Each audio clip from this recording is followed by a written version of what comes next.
It's been a long time, but I can honestly now say we finally have a good Fantastic Four movie. Bing bong. Full disclaimer, I am not the biggest Fantastic Four fan, and I think a lot of that probably comes from the fact that every Fantastic Four movie that's been made during my lifetime has been absolutely terrible. And so honestly, I was really not sure what to expect from the first Fantastic Four movie made by Marvel and Disney. Even more so because leading up to the release of this film, they kept dropping trailers and showing more and more of the movie, and I started to stay away from the trailers, but it did make me a little bit nervous that they felt like people weren't going to go see the movie, because why would you keep dropping trailer after trailer? I mean, literally a day before the movie comes out, if you were confident in the film doing well, right? I mean, Christopher Nolan dropped a 10-second teaser for his movie and then released the tickets a year in advance and they sold out, right? Usually, if you believe in the movie, you don't have to keep dropping stuff to get people to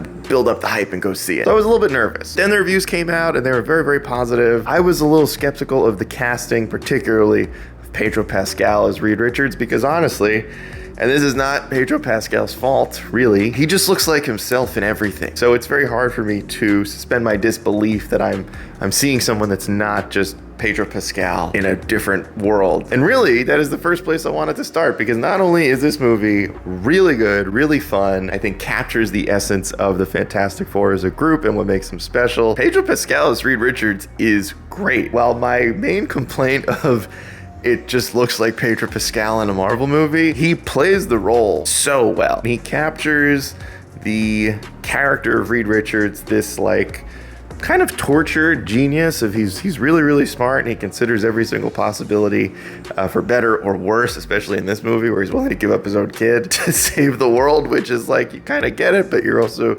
kind of confused. But that's Reed. He lives with this struggle of being smartest man in the universe, whether he likes it or not. Ben Grimm in this movie is great. Johnny Storm, I think, is good, although I definitely grew up with like the douchebag Johnny Storm, so while I think that version was a little extreme, this version was really toned down from that. But the other standout performance, and I want to say potentially scene stealer, Vanessa Kirby as Sue Storm, amazing. So good. I mean, that is a character that I don't know that well. I only know the Jessica Alba version, so I'm not even gonna pretend that I have that much insight into the character as a whole. I remember seeing those early rumors of like, oh, she's gonna be the leader of the team, and you know, all the people that hate women just they couldn't even potentially process that information. When I was watching this movie, I was like, she should be the leader. She's like, seems like the strongest person on the team in general. To me, look, if I was gonna, pick the team leader, I'd probably just pick the strongest person / strongest and smartest combined is probably Sue Storm, right? So she should be leading the team. But Vanessa Kirby, like, I want to see her in more stuff in the MCU. I want to see her portray this character more. She was so good in this role. For all the nervousness I had about Pedro Pascal playing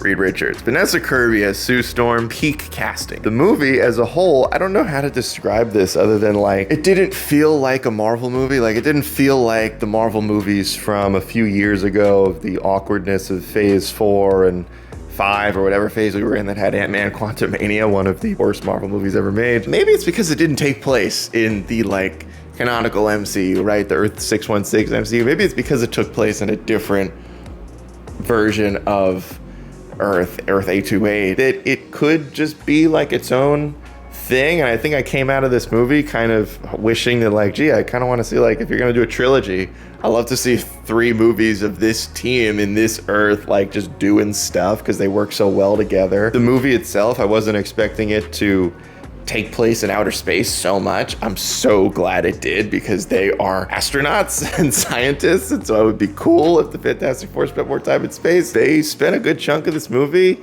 in outer space fighting the Silver Surfer, who was also awesome.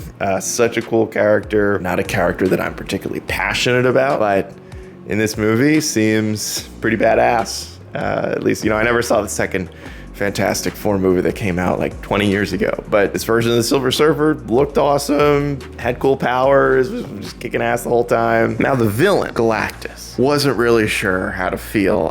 There was something was just throwing me off about the face for Galactus. I don't know what, and it still does throw me off a little bit, but the villain himself, super cool, super threatening, just gigantic, which I guess is the most threatening part. And I like that this film kind of outwardly says, like, look, they're not gonna be able to beat him. So he's just too good at everything and they're not gonna be able to beat him. So now how do we approach this movie when you create a villain that is basically unstoppable? That was really cool. So many Marvel movies usually revolve around, this guy is bad and we're gonna stop him, and then we do stop, and now he's dead and that's it. Everybody high five, we did it. 2 movies in a row, right? In Thunderbolts and in Fantastic Four, they've introduced villains where they're like, hey, you're not gonna win. You're not gonna beat this person. They're way too OP and you're not, and so you're gonna lose. So now what? That's a lot more interesting to me as a viewer because I am following along. I'm like, yeah, how are they gonna stop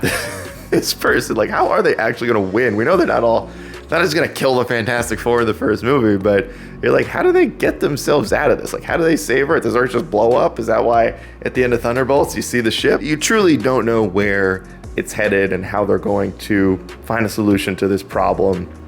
And I love that kind of stuff. I really enjoyed that I didn't quite know where this movie was heading, which for a superhero movie, usually fairly predictable. And while it's not that this was unpredictable, it's just that I didn't know exactly where they were gonna go with it. And I loved that. I loved that I was just along for the ride. And this movie was a blast. If you have been apprehensive about this next phase of Marvel movies, let me tell you, they're pretty good. Thunderbolts, great. Fantastic Four, great. I don't want to compare the two directly because I feel like they were doing different things. They were different types of films with different purposes. But to have these two back to back, I would have to go back in time really, but like this might be the 2 of the strongest back-to-back releases from Marvel ever. And that has me really excited. Spider-Man's up next, then we're right into the Avengers movies, and dude, I'm hyped. The hype is back, Marvel is back, I love where they're going, can't wait to see what's next.